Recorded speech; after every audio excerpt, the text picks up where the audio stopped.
Hey, KO, talk to Bam about your fourth quarter explosion on his walk off as to what might have ignited it yesterday. And he said a light might have just gone off. Is that the way that you would articulate it as well, or was it something more there?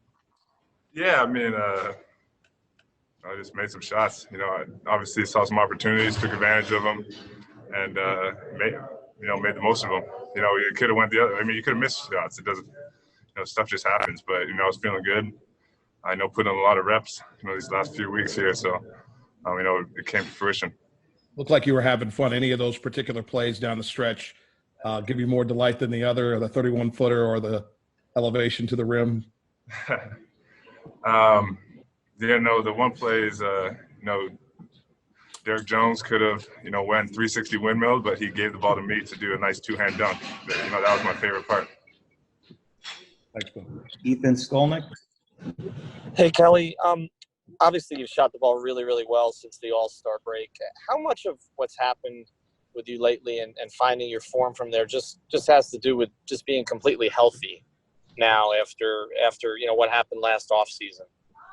Yeah, that's definitely part of it. I told someone the other day, I feel like I'm moving really well. This is the best my body's felt. And, I feel like I'm moving really well on the court. So that always helps, whether it's getting separation or getting a lift into your shot or power or whatever it is. But, I feel like I'm in great shape. I'm moving well. And, I've put in a lot of reps, over that quarantine, over this last little while. I've really worked at it. And, it's coming together. Cooper Moorhead. Kelly, yeah, it's kind of a big picture question, but how has your relationship with Spo and the communication with him evolved over the years? Not just this year, but over the last few years. It's been good. I mean, Spo's a great guy, obviously great character, and he does communicate with people well.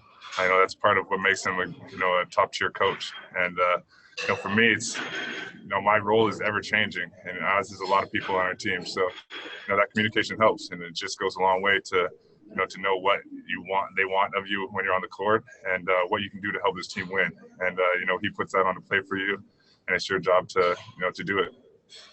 Has there ever been a situation where he's maybe been very upfront with you and told you something that you didn't want to hear, but then weeks later you realize that was probably the right thing for him to say? Yeah, I mean, I think there's always stuff you don't want to hear.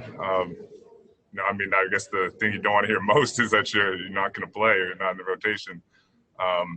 But obviously when you hit adversity, you got to get up again, keep fighting, keep working, put your head down and get through it. And, whatever it is, on the basketball court, off the basketball court in life, whatever it is, that's, what has to happen. And, people, when you get knocked down, the only thing to do is get back up and get back on the horse.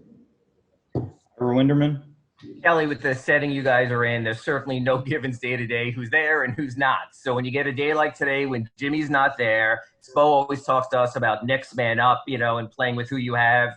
What's it like not to have Jimmy on the court? And what's it just like in this incredibly unique setting where you may not know day to day who's going to be there and who's not? Yeah, I mean, it's a crazy world, crazy bubble, so to speak. But you're not going to know who's here day to day. Stuff happens. It could be, whatever injuries, whatever personal issues. You never know, in life. But obviously we played without Jimmy before, and so it's not like the whole world's coming to an end. But obviously we want him out here, and he's a key to our team, and we're better with him. But it's definitely great to get some other guys some reps and some different looks, and whether he gets in foul trouble or something happens, we're going to need other guys to step up in his place, and in anybody's place who goes down. So that's part of our depth, and we can use that to our advantage for sure.